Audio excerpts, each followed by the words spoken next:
Gujarat is a place where Mahatma Ji, Gandhi Ji, where he started a great movement when he came from South Africa.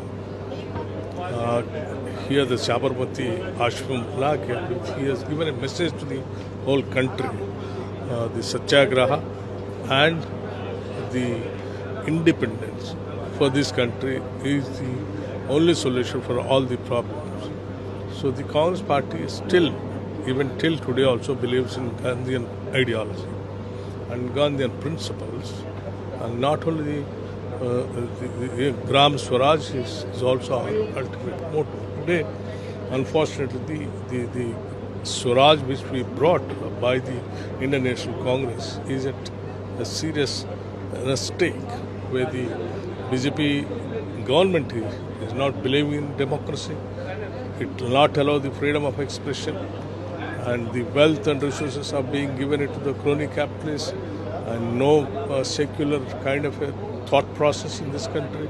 He wants only decisive forces and division of the society, and by doing all these kinds of things, they want to retain the power in the country instead of building the country.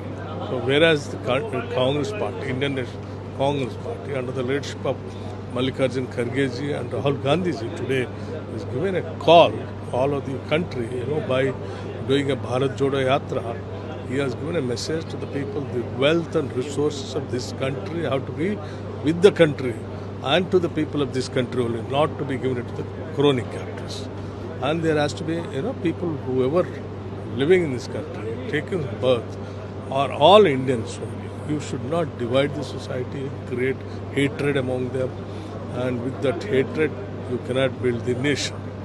The Congress Party believes in inclusive growth of everyone, all the sections, and the freedom of expression, and the democracy has to be built on its own true spirit of the Constitution. Thank you.